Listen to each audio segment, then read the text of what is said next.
Hello दोस्तों, स्वागत है आपका यूनिक क्लासेस में। आज हम चैप्टर 2 के अंदर बीमीय विश्लेषण को स्टार्ट करने जा रहे हैं। इसमें हम सबसे पहले कुछ परिभाषाओं के बारे में पढ़ेंगे, फिर उन्हें एग्जाम्पल की मदद से समझेंगे और उसके बाद कुछ भौतिक राशियों के बीमीय सूत्र याद करेंगे और लास्ट में फिजिक्स के अंदर यूज होने वाले कुछ नियतांकों के भी बीमीय सूत्र हम इसमें ज्ञात करेंगे। तो चलिए शुरू करते हैं।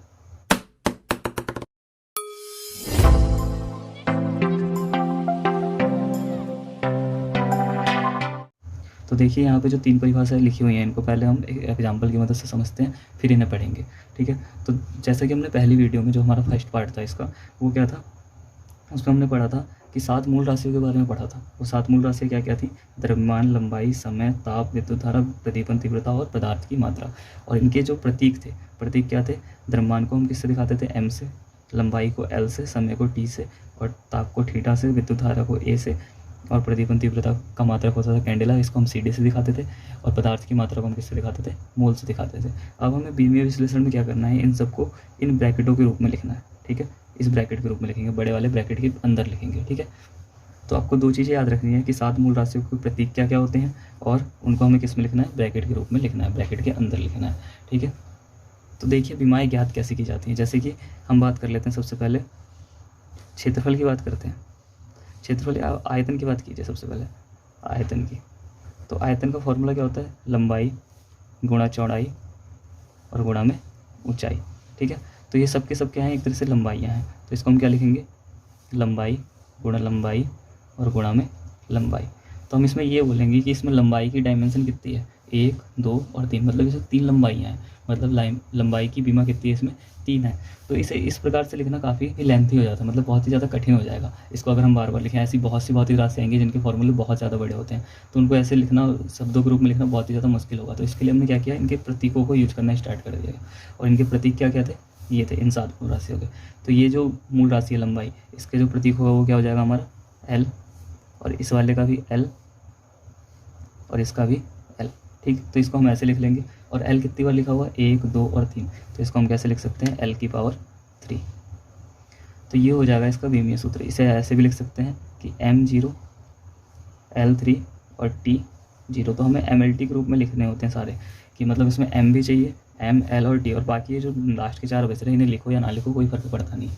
ठीक है, अगर ये हैं तो इन्हें लिखना ज़रूरी है, अगर नहीं लिखोगे तो गलत हो जाएगा। अगर ये किसी भौतिक राशि में उपलब्ध नहीं है, मतलब कि ये सब नहीं है उसमें, तो इन्हें लिखने की कोई ज़रूरत नहीं है। हमें क्या करना है? सिर्फ MLT को लिखना है, इन 3 को लिखना कंपलसरी है। ठीक है, लिखो तो ज़्यादा अच्छा है। ठीक, तो आयतन ये हो गया, आयतन की बीमा हो गई, ये बीमीय सूत्र हो गया। तो देखो यहाँ पर पहली परिभाषा क्या लिखी है? पहली परिभाषा है बीमाएँ। तो बीमाएँ किसने कहते हैं?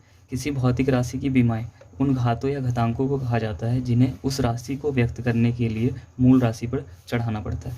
मतलब यह है कि जो इनकी घातें आएंगी मूल राशियों में, जो इनकी घातें मतलब कितनी पावर है उसकी, इन पावरों को क्या कहते हैं हम? उस भौतिक राशि का क्या कहते हैं? बीमा कहते हैं। ठीक है, तो यहाँ पे अगर आयतन की बात की जाए कि आयतन की बीमा क्या क्या होगी, तो आयतन की जो द्रव्यमान में बीमा होगी वो कितनी होगी? आयतन की द्रव्यमान में बीमा, तो आयतन की द्रव्यमान में बीमा कितनी है? द्रव्यमान की पावर कितनी है यहाँ पे? 0। तो इसकी द्रव्यमान बीमा कितनी हो जाएगी? 0 हो जाएगी।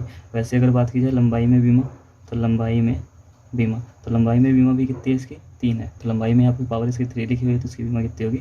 3 होगी। और लास्ट में अगर बात करें समय की, तो समय में बीमा, तो समय में इसकी बीमा कितनी है? 0 है। इसकी घात कितनी थी? 0। तो ये कहलाती हैं इसकी बीमाएँ। ठीक है, और जो ये MLT है ये बीमा नहीं है, इसकी जो घातें हैं इनको हम कहते हैं बीमा। यही बात यहाँ लिखी हुई है। क्या लिखी है? कि बीमाएँ, किसी भौतिक राशि की बीमाएँ उन घातों को कहा जाता है या घातांकों को कहा जाता है जिन्हें उस राशि को व्यक्त करने के लिए मूल राशियों पर चढ़ाना पड़ता है। ठीक है, इसके बाद बात करते हैं बीमीय सूत्र की। ठीक, तो जो ये लिखा हुआ आया, जो ये व्यंजक आया, इसको हम क्या बोलते हैं? बीमीय सूत्र बोलते हैं। तो वही बात यहाँ लिखी है कि किसी दी हुई भौतिक राशि का बीमीय सूत्र वह व्यंजक है जो यह दर्शाता है कि किसी भौतिक राशि में किस मूल राशि के कितने बीमाएँ हैं। तो इसमें देखिए द्रव्यमान की बीमा कितनी दिखा रहा था? ये 0 दिखा रहा था। लंबाई में इसकी बीमा कितनी दिखा रहा था? 3। और समय में इसकी बीमा कितनी दिखा रहा था? 0। तो ये क्या है? ये जो पूरा एक्सप्रेशन आया, मतलब जो ये पूरा व्यंजक आया वो क्या कहलाएगा? बीमीय सूत्र कहलाएगा।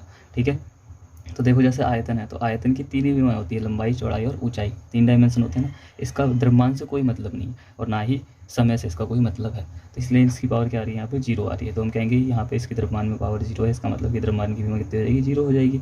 ठीक है, वैसे ही लंबाई में 3 और इसकी कितनी हो जाएगी, समय की 0। ठीक है, और लास्ट डेफिनेशन क्या लिखी हुई है, विमीय समीकरण। तो विमीय समीकरण क्या होता है, किसी भौतिक राशि को उसके विमीय सूत्र के बराबर लिखने पर प्राप्त समीकरण को क्या कहते हैं, विमीय समीकरण कहते हैं। जैसे कि ये क्या आया था, इसका एक विमीय सूत्र आया था। ठीक है, और हम आयतन को किससे दिखाते हैं, v से दिखाते हैं। ठीक, तो अगर हम इसको v के इक्वल लिख दें, ठीक, v के इक्वल, और इसको भी हम ऐसे वाले ब्रैकेट में लिख दें, आयतन का जो इंग्लिश में बोलते हैं वो क्या बोलते हैं, वॉल्यूम।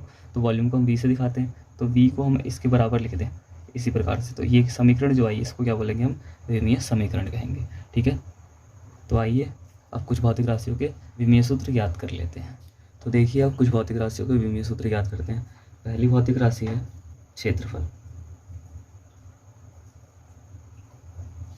क्षेत्रफल का सूत्र होता है लंबाई गुणा चौड़ाई। ठीक है, तो लंबाई क्या होती है, एक तरह की लंबाई है वो, तो लंबाई को लंबाई रहने देंगे। लेकिन चौड़ाई क्या है, चौड़ाई भी एक तरह की लंबाई ही होती है। ठीक है, तो इसकी जगह भी हम क्या लिखेंगे, लंबाई। और लंबाई के लिए हम सिंबल क्या यूज करेंगे, एल। और ऐसे ही इस वाली लंबाई के लिए भी हम सिंबल क्या यूज करेंगे, इसके लिए भी एल यूज करेंगे। ठीक है, तो एल और एल की जब गुणा होगी तो क्या हो जाएगा, ये एल स्क्वायर हो जाएगा। ठीक है, इसको हम ऐसे लिखेंगे। तो ये इसका क्या हो गया, विमीय सूत्र हो गया। लेकिन हम इसमें क्या लिखेंगे, एम एल टी को भी लिखेंगे, मतलब कि एम और टी को भी लिखेंगे इसमें। तो कैसे लिखेंगे उसे, जैसे कि यहाँ पे एम है नहीं तो हम किसको लिखेंगे, एम यहाँ पे लिख देंगे। एम नहीं है तो मतलब उसकी घात कितनी होगी, यहाँ पे 0 होगी। ठीक है, वैसे ही एल है यहाँ पे, तो एल को ऐसे ही रहने देंगे, एल का स्क्वायर हो जाएगा। और टी की पावर कितनी हो जाएगी, टी की पावर हो जाएगी 0। तो हमें एम एल टी के रूप में लिखना है इन सबको। ठीक है, कि एम एल और टी तो उसमें होंगे ही, उसके अलावा अगर कुछ आ रहा है तो लिखेंगे, नहीं तो उन्हें नहीं लिखेंगे। ठीक है, सारी भौतिक राशियों के सिंबल यहाँ पे लिखने की जरूरत नहीं है, लेकिन एम एल और टी इनको लिखना जरूरी है। ठीक है, तो क्षेत्रफल का विमीय सूत्र क्या हो जाएगा, एम की पावर 0, एल की पावर 2 और टी की पावर 0। और यहाँ पे अगर हम क्षेत्रफल की विमा की बात करें तो द्रव्यमान में इसकी विमा होगी 0, लंबाई में इसकी विमा कितनी होगी 2, और समय में इसकी विमा होगी 0। ठीक है, अगली भौतिक राशि है आयतन। तो आयतन का फॉर्मूला क्या होता है, लंबाई गुणा चौड़ाई और गुणा ऊंचाई। ठीक है, ये सब की सब क्या है, एक तरह से लंबाइयाँ हैं। लंबाई लंबाई हो गई, चौड़ाई भी एक तरह की लंबाई, क्षेत्रफल ऊंचाई भी एक तरह की लंबाई ही होती है। तो इसकी जगह भी हम क्या लिखेंगे, लंबाई लिखेंगे। तीनों लंबाइयों के लिए सिंबल क्या यूज होंगे, एल, इसके लिए भी एल और इसके लिए भी एल। और जब इन तीनों की गुणा होगी तो एल की पावर कितनी हो जाएगी यहाँ पे 3। फिर इसको हमें एम एल टी के रूप में लिखना है, तो एम एल, एम की पावर कितनी हो जाएगी यहाँ पे 0, एम है नहीं तो इसकी पावर 0 हो जाएगी, एल की पावर 3 और टी की पावर 0। तो यहाँ पे आयतन की विमा क्या है, द्रव्यमान में 0, लंबाई में 3 और समय में 0। ठीक है, तो ये इसकी बीमाएँ हो गई। और इसका बीमीय सूत्र अगर कोई पूछे तो हम क्या लिखेंगे, ये लिखेंगे। ठीक है, m0 l3 और t0। इसके बाद अगली भौतिक राशि है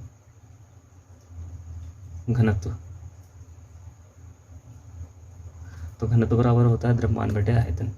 तो द्रव्यमान अपॉन में आयतन।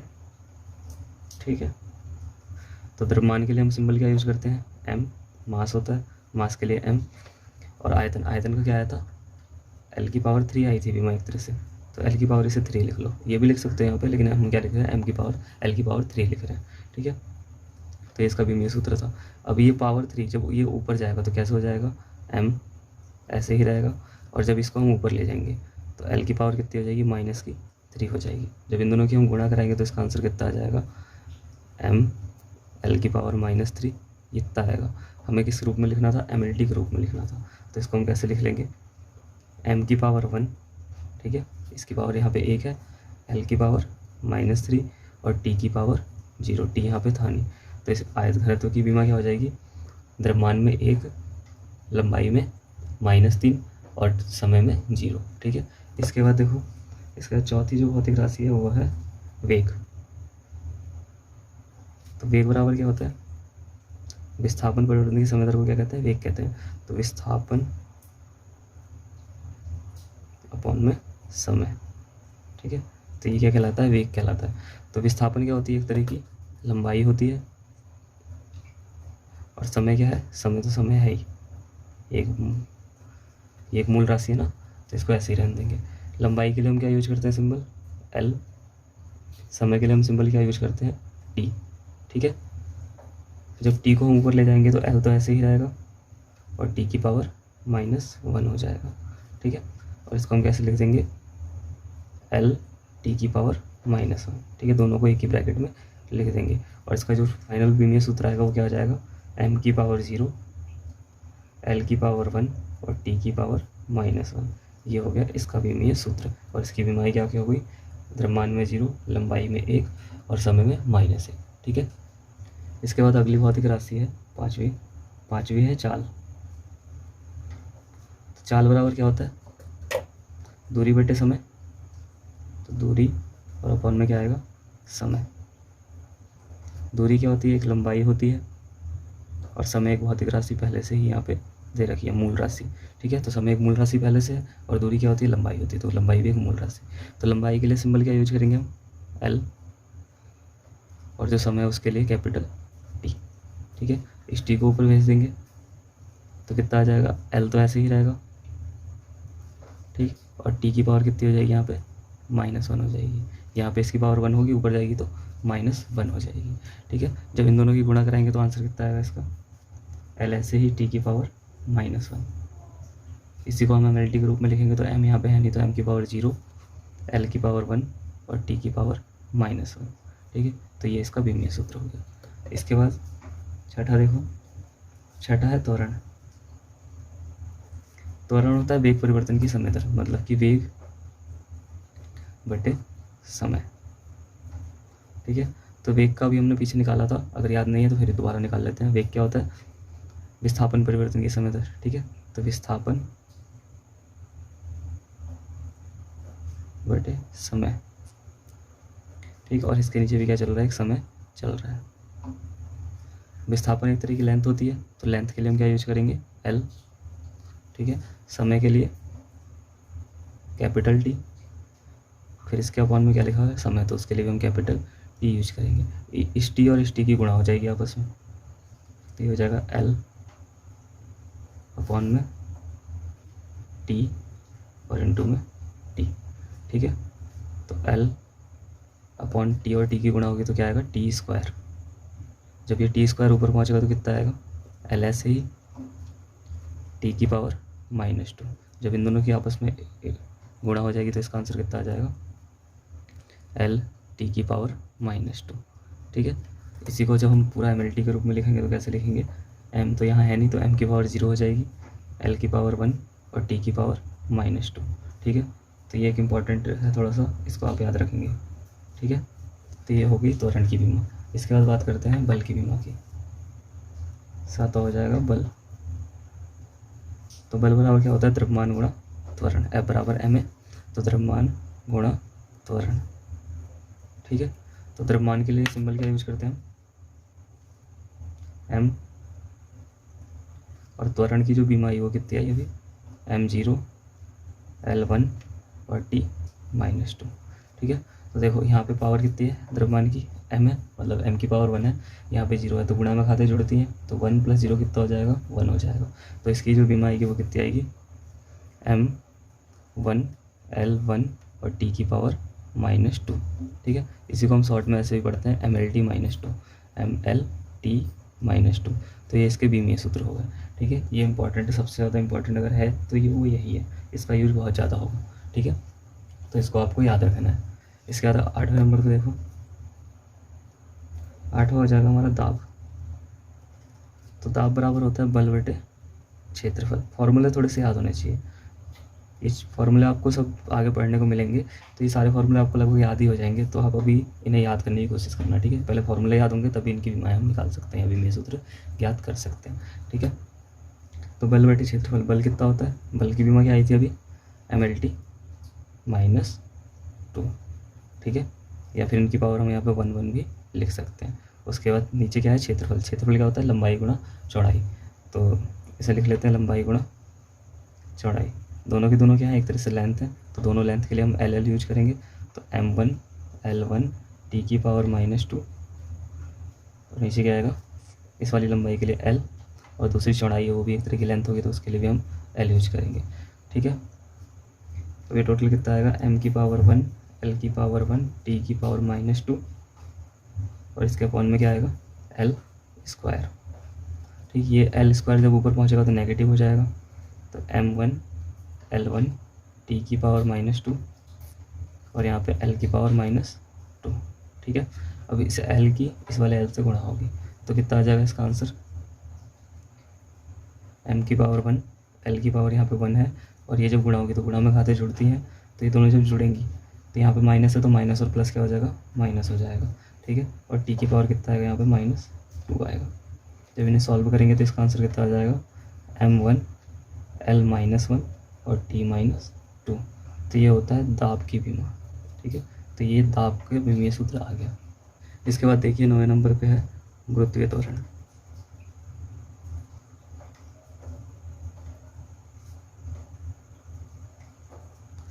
तो गुरुत्वीय त्वरण भी एक क्या है, त्वरण है। तो इसकी विमा भी क्या होगी, जो त्वरण की थी, त्वरण का विमीय सूत्र। तो इन दोनों का सूत्र आपस में बराबर होगा, मतलब कि गुरुत्वीय त्वरण का विमीय सूत्र और त्वरण का विमीय सूत्र इक्वल ही होगा। तो त्वरण का विमीय सूत्र कितना आया था, m0 L1 और t-2। तो गुरुत्वीय त्वरण का विमीय सूत्र भी क्या होगा, m0 L1 t-2। ठीक है, उसके बाद 10वें नंबर पे है संवेग। ठीक है, तो संवेग का फॉर्मूला होता है द्रव्यमान गुणा वेग।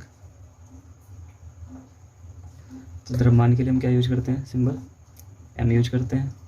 ठीक है, और वेग का हमारा कितना आया था, m0 L1 और t-1। ये हमारा विमीय सूत्र आया था वेग का। तो ये आप पीछे से देख लेना कैसे निकाला था। ठीक, फिर जब इनकी गुणा होगी तो यहाँ पे m की पावर कितनी है, 1। जब इनकी गुणा हो जाएगी तो कितना आ जाएगा, m की पावर यहाँ 1 और यहाँ पे 0, तो कितनी हो जाएगी टोटल 1। फिर यहाँ पे L1 और t-1, ये हो गया संवेग की विमा। इसके बाद है कार्य। तो कार्य का फॉर्मूला क्या होता है, बल गुणा विस्थापन। तो बल गुणा विस्थापन। तो बल की विमा कितनी थी, mLT -2। ठीक है, और विस्थापन होती है एक तरह की लेंथ, तो इसके लिए हम क्या यूज करेंगे, सिंबल L यूज करेंगे। जब इनकी गुणा होगी तो कितना आ जाएगा, mL2t-2। ठीक है, mL2t-2, ये हो गया कार्य की विमा। ठीक है, उसके बाद हम करते हैं ऊर्जा की। ठीक है, तो देखो कार्य का जो मात्रक था वो क्या था, जूल। इसका मात्रक जूल है, और ऊर्जा का मात्रक भी क्या होता है, जूल होता है। ठीक, तो अगर दो भौतिक राशियों की मात्रक अगर सेम है तो उनके विमीय सूत्र भी सेम होते हैं। तो इसका मात्रक जूल, इसका मात्रक भी क्या होता है, जूल होता है। तो जितनी भी प्रकार की ऊर्जाएं होंगी उन सबकी विमा क्या होंगी, जो कार्य की विमा होगी। तो इसकी विमा कितनी हो जाएगी, इसकी विमीय सूत्र कितना हो जाएगा, mL2t-2। ठीक है, ये इसका आंसर हो गया। ऐसे ही गतिज ऊर्जा,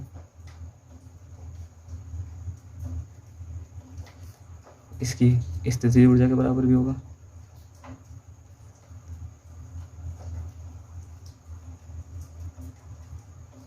ठीक है, तो गतिज ऊर्जा, स्थितिज ऊर्जा, इन सब की विमाएं क्या होंगी, सेम होंगी। ये भी कितनी होंगी, mL2t-2। ठीक है, तो एक ऊर्जा या कार्य की विमा भी क्या है, इम्पॉर्टेंट है। ठीक है, इसके बाद है आवर्तकाल।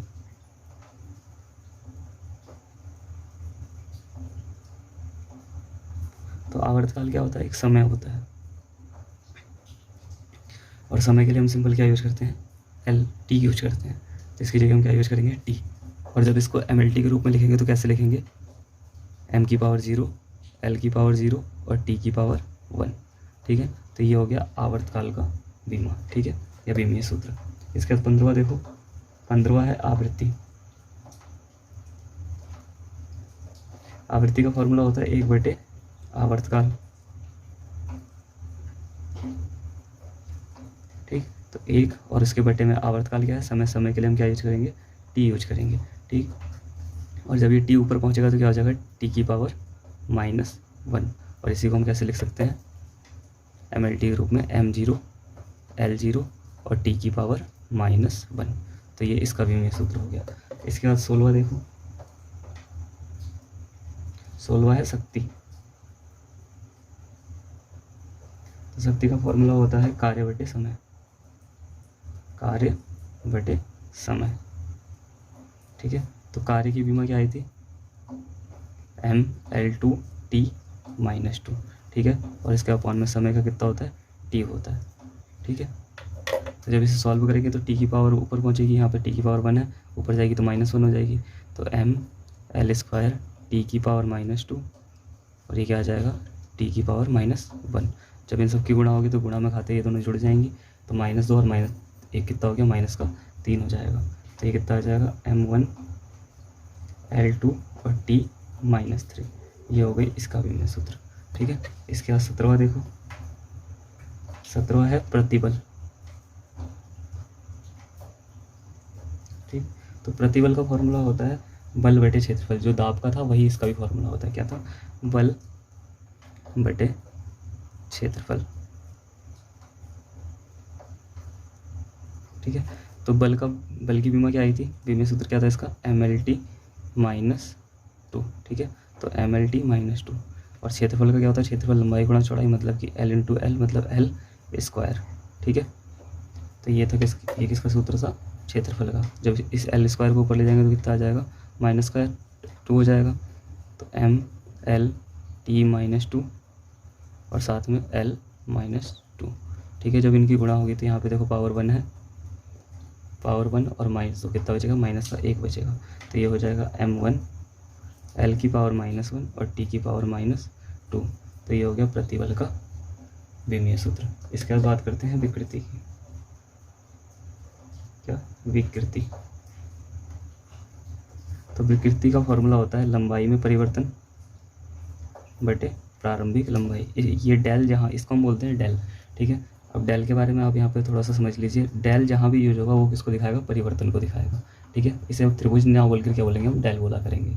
ठीक है, तो ये होगा लंबाई में परिवर्तन बटे प्रारंभिक लंबाई, ये होती है विकृति का फॉर्मूला होता है। ठीक है, तो लंबाई में परिवर्तन क्या होगी, एक तरह से लेंथ होगी। तो लेंथ के लिए हम क्या यूज करेंगे, सिंबल L यूज करेंगे। और ये प्रारंभिक लंबाई भी क्या है, एक लंबाई है, लेंथ है, तो उसके लिए भी हम क्या यूज करेंगे, L यूज करेंगे। तो यहाँ देखो L से L कैंसिल हो जाएगा, तो क्या बचेगा, L की पावर यहाँ पे 0 बचेगी। ठीक है, इसी को हम कैसे लिख सकते हैं, m0 L0 और t भी 0। यहाँ पे सबके सब क्या है, 0 है। तो इसका मतलब क्या आया कि जब भी किसी भी भौतिक राशि की विमीय सूत्र में अगर MLT या फिर जितने भी इसमें भौतिक राशियाँ यूज हो रही हैं उन सबकी पावर अगर 0 है तो वो कैसी राशि कहलाएगी, विमाहीन राशि कहलाएगी। इसको हम क्या बोलेंगे, विमाहीन राशि। ठीक है, तो ये कैसी है, एक विमाहीन राशि, इसकी कोई भी विमा नहीं होगी। ठीक है, मतलब ये डायमेंशनलेस है। ठीक, लिख। इसके बाद 19वां देखो, 19वां है पृष्ठ तनाव।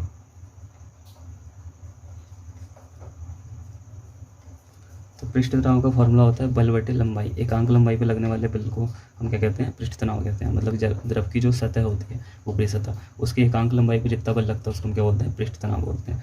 ठीक है, तो इसका फॉर्मूला क्या है, बल बटे लंबाई। बल के लिए हम क्या यूज करते हैं, MLT -2। ठीक है, और लंबाई के लिए हम क्या यूज करते हैं, L। तो देखो यहाँ पे L से L कैंसिल हो जाएगा। ठीक, क्या बचेगा, ऊपर M बचेगा। तो इसको ऐसे लिख लो, m की पावर 1 L की पावर 1 और t की पावर -2। और जब इस वाले L को ऊपर ले जाएंगे तो कितना आएगा, -1। ठीक है, L की पावर -1, यहाँ पे +1 है, यहाँ पे -1 है, तो दोनों जुड़ के कितना आंसर देंगे, ये 0। तो m1 L0 और t -2। तो इसका विमीय सूत्र कितना हो गया, इतना। और इसकी कोई अगर बीमा पूछे तो हम क्या आंसर देंगे, द्रव्यमान में 1, लंबाई में 0 और समय में -2। ठीक है, 20वां देखिए, 20वां क्या है, 20वां है आवेश। ठीक, तो आवेश को हम किससे दिखाते थे, Q से। तो Q बराबर क्या होता है, IT। आप पढ़ के आ चुके हो 10th में। तो Q बराबर क्या होता है, IT। I होता था विद्युत धारा और T क्या होता था, समय। तो I के लिए हम क्या यूज करते हैं, एम्पियर, धारा है वो, तो एम्पियर को हम A से दिखाते हैं। और T के लिए हम क्या यूज करते हैं, समय यानी कैपिटल टी यूज करेंगे, ठीक है, ए इंटू टी। जब इसको सॉल्व करेंगे तो कितना आएगा, ए की पावर 1 और टी की पावर 1, ठीक। इसी को हम एम एल टी के रूप में लिखेंगे तो कैसे लिखेंगे, एम की पावर 0, एल की पावर 0, टी की पावर 1 और ए की पावर 1। तो ये हो गया इसका बीमीय सूत्र। ऐसे ही बहुत सारी भौतिक राशियाँ हैं जिनकी बीमीय सूत्र ऐसे ही निकलेंगे, ठीक है। तो हम सारे नहीं निकाल रहे हैं, जैसे जैसे सिलेबस आगे बढ़ते जाएगा हम वैसे वैसे इसको सॉल्व करते जाएंगे, ठीक है। आप जितने हो सके उतने ज़्यादा निकालने की कोशिश करें, ठीक। इसके बाद देखिए फिजिक्स में हम क्या करते हैं, बहुत सारे नियतांकों का यूज करते हैं, ठीक है। उनके भी बीमीय सूत्र होते हैं, तो उन बीमीय सूत्र को भी याद कर लेते हैं, वो एग्जाम में ज़्यादा पूछे जाते हैं, ठीक है। तो पहला नियतांक है हमारा सार्वत्रिक गुरुत्वाकर्षण नियतांक। हमने पहले चैप्टर में जब 4 मूल बल पढ़े थे तो उसमें गुरुत्वाकर्षण बल का फॉर्मूला क्या आया था, F बराबर जी m1 m2 बटे आर स्क्वायर। जहाँ पे ये जी है इसी को हम क्या बोलते हैं, सार्वत्रिक गुरुत्वाकर्षण नियतांक बोलते हैं। तो यहाँ से अगर जी का मान निकाला जाए तो जी बराबर कितना आएगा, देखो ये आर स्क्वायर से डिवाइड में है, इधर जाएगा तो मल्टीप्लाई में, ठीक। तो F into R square upon में क्या आएगा, m1 और m2, ठीक है। तो f क्या है यहाँ पे, बल, ये थी दूरी, ये दोनों थे द्रव्यमान, ठीक है।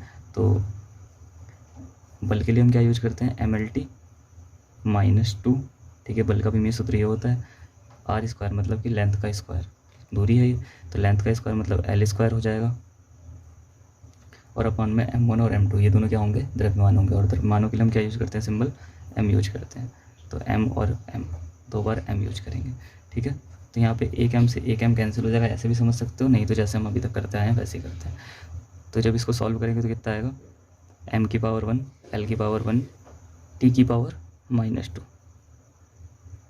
ठीक है। और यहाँ पे एल स्क्वायर ऐसे ही रहेगा, और जब इस m और m की गुणा हो जाएगी तो m स्क्वायर आ जाएगा, और m स्क्वायर को जब ऊपर ले जाएंगे तो कितना आएगा, m की पावर -2 आएगा।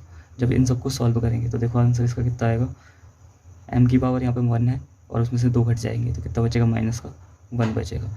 यहाँ पे l की पावर 1 है, यहाँ पे l स्क्वायर है, तो टोटल कितना हो जाएगा, l की पावर 3 हो जाएगा। और यहाँ पर इसकी पावर कितनी, t की पावर -2, और बाकी यहाँ पे t कहीं है नहीं, तो इसकी पावर कितनी रहेगी, t की पावर -2 ही रहेगी। तो ये हो गया सार्वत्रिक गुरुत्वाकर्षण नियतांक का बीमीय सूत्र। तो ये भी इम्पोर्टेंट है। इसके बाद बात करते हैं प्लांक नियतांक की। दूसरा क्या है, प्लांक नियतांक, ठीक है। ये नियतांक जितने भी करा रहे हैं बहुत ज़्यादा इंपॉर्टेंट है आने वाले एग्जाम्स के लिए, ठीक है, और कॉम्पिटिटिव एग्जाम में भी ये पूछे जाते हैं। तो प्लांक नियतांक, तो इसका जो फॉर्मूला था प्लांक ने दिया था, इंटर में पढ़ोगे आप, तो E बराबर h न्यू होता है, ठीक है, h और न्यू, जहाँ पे E होती है हमारी एनर्जी, ठीक है, और ये होती है आवृत्ति, और h क्या है, प्लांक नियतांक है, ठीक है। ये h क्या है, प्लांक नियतांक। तो इस h की हमें बीमा ज्ञात करनी है, मतलब कि बीमीय सूत्र इसका ज्ञात करना है। तो यहाँ से h का मान निकालो तो h बराबर कितना आएगा, E अपॉन न्यू। E है एनर्जी मतलब ऊर्जा, ऊर्जा का जो बीमीय सूत्र था वो कितना था, ml2 t -t, ठीक है, ठीक। उसके बाद जो न्यू है वो क्या है, आवृत्ति। आवृत्ति होता है 1/, आवर्तकाल मतलब कि 1/, समय, और समय का क्या था हमारा, t था, तो समय के लिए हम t यूज कर लेंगे, ठीक। जब इसको सही से लिखेंगे तो कैसे लिखेंगे, ये वाला t कहाँ जाएगा, सबसे ऊपर पहुँचेगा, तो ये कितना आ जाएगा, ml2 t -2, ठीक। और लास्ट में ये वाला t जब ऊपर पहुँच जाएगा तो यहाँ पे t, ठीक है, इतना आएगा। जब इनकी सबकी गुणा होगी तो कितना आ जाएगा इसका आंसर, m1 l2, और t की पावर यहाँ पे -2 है और यहाँ पे 1 है, तो ये दोनों सॉल्व होंगे तो कितना आएगा, -1 आंसर आ जाएगा इसका। तो ये हो गया प्लांक नियतांक का बीमीय सूत्र, ठीक है। इसके बाद तीसरा नियतांक है श्यानता गुणांक। श्यानता गुणांक होता है नीटा, ठीक है, नीटा बोलो चाहे ईटा बोलते हैं इसे, ठीक है। इसका जो फॉर्मूला होगा ये आप 11th में ही पढ़ोगे। इसका फॉर्मूला जो आता है वो आता है eta a del v over del x, ठीक है। तो डेल का मतलब हो गया परिवर्तन, जहाँ जहाँ डेल यूज होगा वो सब क्या होंगे, परिवर्तन होंगे। यहाँ पे जो f है ये होता है बल, ठीक, a होता है क्षेत्रफल, जो ये डेल v है इसको बोलते हैं वेग परिवर्तन, मतलब ये वेग में परिवर्तन है, और जिन नीचे डेल एक्स यूज हुआ है ये होता है विस्थापन में परिवर्तन,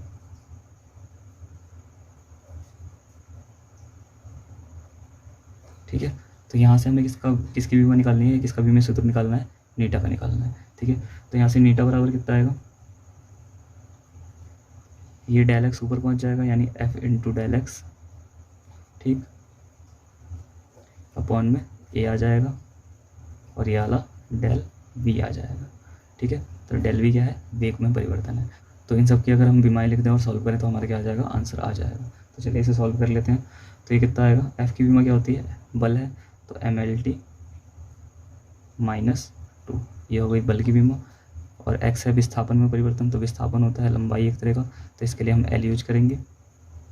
उसके बाद ए क्षेत्रफल की जो बीमा थी वो एल स्क्वायर थी। और यहाँ पे जो डेल भी था वो क्या था, वेग में परिवर्तन। तो वेग की जो बीमा थी वही वेग में परिवर्तन की बीमा होगी। तो वेग में परिवर्तन की बीमा कितनी हो जाएगी, एल टी -1। ठीक, जब इन सबको अब सॉल्व करना है हमें तो इन सबको अब कर लेते हैं सॉल्व। तो ये हो जाएगा एम एल, यहाँ पे एक है यहाँ पे भी एक है, तो एल कितने हो गए, तो एल स्क्वायर -t -2। ठीक है, उसके नीचे देखो तो एल स्क्वायर और एल ये कितने हो जाएंगे, एल क्यूब हो जाएगा और t की पावर -1। ठीक है, अब इसको सबको ऊपर लेके जाते हैं तो क्या हो जाएगा, एम एल स्क्वायर टी की पावर -2। ठीक, और ये एल ऊपर आएगा तो एल की पावर -3 और ये माइनस का तो ये कैसा हो जाएगा, पॉजिटिव हो जाएगा, तो टी की पावर 1। जब इन सब की गुणा कराएंगे तो कितना आएगा, एम एल यहाँ पे -2 है और यहाँ पे -3, तो कितना बचेगा, -1 बचेगा। यहाँ पे -2 + 1 तो ये भी कितना आएगा, -1 आएगा। तो ये हो गई इसका विमीय सूत्र। ठीक, तो इसका विमीय सूत्र कितना हो जाएगा, m1 l की पावर -1 और t की पावर -1। ठीक है, इसके बाद अगला नियतांक है हमारा मोलर विशिष्ट ऊष्मा धारिता। ठीक, ये भी हमें फर्स्ट में पढ़ना है। इसका फॉर्मूला होता है Q बराबर NC डेल्टा T, जहाँ पे जो Q है ये होती है हीट एनर्जी, मतलब ऊष्मीय ऊर्जा।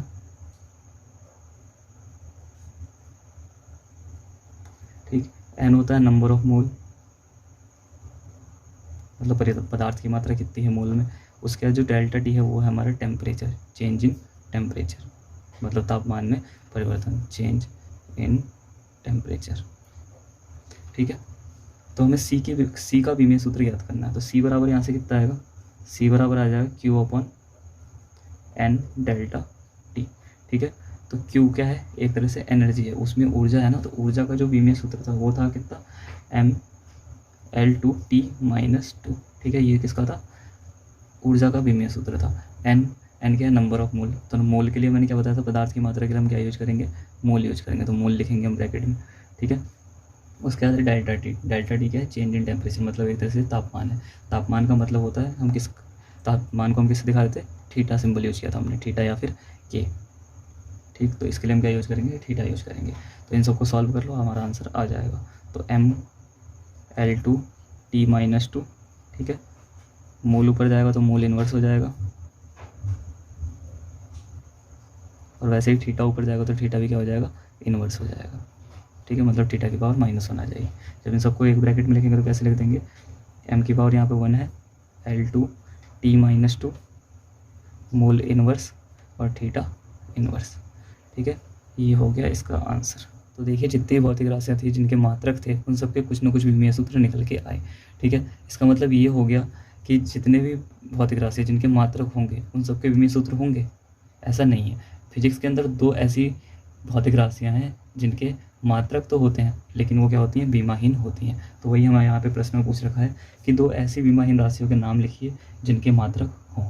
तो देखिए कौन कौन सी हैं वो भौतिक राशियाँ, जैसे कि हमने पिछले वीडियो में 2 पूरक राशियाँ पढ़ी थी। कौन कौन सी थी, एक थी कोण और दूसरी क्या थी, घन कोण। ठीक, तो कोण का फॉर्मूला क्या था, थीटा बराबर चाप बट्टे त्रिज्या। ठीक है, और जो घन कोण था उसका फॉर्मूला था क्षेत्रफल मतलब एरिया अपॉन में r², त्रिज्या का स्क्वायर होता था। ठीक है, तो चाप क्या होती है, एक तरह की लेंथ होती है, ये लंबाई होती है, और ये भी क्या होती है, त्रिज्या, ये भी एक तरह की लंबाई होती है। और यहाँ पर अगर देखी जाए तो क्षेत्रफल का जो मात्रक आएगा वो क्या आएगा, मीटर², या फिर हम क्षेत्रफल को कैसे लिखेंगे, इसकी बीमा जो होगी वो कितनी हो जाएगी, L² हो जाएगी। ठीक है, और वैसे ही r की बीमा क्या हो जाएगी, r मतलब लेंथ है, तो लेंथ का स्क्वायर हुआ पड़ा है, तो लेंथ का क्या हो जाएगा, यहाँ पे स्क्वायर हो जाएगा। ठीक है, तो यहाँ पे भी L² से L² कैंसिल हो जाएगा और यहाँ पे क्या है, L/L आएगा ये। ठीक है। तो इन दोनों की बीमारी क्या आ रही है, M0 L0 और TV0, मतलब इनकी MLT क्या आ रही है, MLT की पावर 0 आ रही है। और यहाँ पे भी जो इसकी बीमारी आएगी वो भी कितनी आएगी, M0 L0 और T0, ठीक है। ये इतनी आए। इसके बाद देखो जो इनके जो मात्रक थे उनको हम क्या बोलते थे, पूरक मात्रक कहते थे। और कोण का मात्रक क्या था, रेडियन, ठीक। और इसका मात्रक क्या था, स्टेरेडियन, ठीक। ये क्या है, इनके मात्रक हैं। तो देखो दोनों भौतिक जो ये पूरक राशियाँ हैं उनके मात्रक तो हैं, लेकिन इनकी जो बीमा आ रही है वो कैसे आ रही है, बीमाहीन आ रही है, मतलब कि इसकी बीमा आ ही नहीं रही है। तो इनकी डायमेंशन 0 है लेकिन इनके मात्रक हैं। तो केवल 2 ही ऐसी राशियाँ हैं जिनके मात्रक तो होते हैं लेकिन वो बीमाहीन होती हैं, ठीक है। तो वो कौन कौन सी हैं, कोण और घनकोण। और उनके मात्रक क्या हो गया, रेडियन और स्टेरेडियन। और उनकी बीमा क्या हो गई, बीमाहीन, मतलब कि M0 L0 और T0, ठीक है। इसके बाद देखो एक और बीमाहीन हमें राशियाँ भी मिली थी जब हमने सॉल्व की थी, तो वो क्या थी, विकृति थी, विकृति। तो विकृति भी क्या आ रही थी, change in length upon original length, ठीक है। तो लंबाई में परिवर्तन बटे प्रारंभिक लंबाई थी, तो ये भी L/L और नीचे L, ठीक है। तो ये कितना आएगा, इसका भी M0 L0 और T0 ही इसकी बीमा आएगी, ठीक है। तो इसका बीमा सूत्र इतना आया। तो ये भी क्या है, बीमाहीन है, लेकिन इसका भी मात्रक नहीं होता है, इसका मात्रक नहीं होता है, ये मात्रकहीन राशि भी है, ठीक। तो इसका मात्रक भी नहीं होता है, इसलिए ये बीमाहीन राशि है। लेकिन अगर फिजिक्स में 2 ऐसी राशियों की बात की जाए जिनका मात्रक हो लेकिन वो बीमाहीन हो, तो वो कौन कौन से हैं, कोण और घनकोण, ठीक है। तो उम्मीद करता हूँ आपको बीमाओं के बारे में सब अच्छे से समझ में आ गया होगा। अभी भी अगर आपके मन में कोई डाउट है तो उसे कमेंट में ज़रूर पूछ लें। वीडियो अच्छी लगी हो तो इसे लाइक करें, अपने दोस्तों के साथ शेयर करें, और ऐसी और वीडियोस देखने के लिए आप हमारे चैनल को सब्सक्राइब जरूर करें।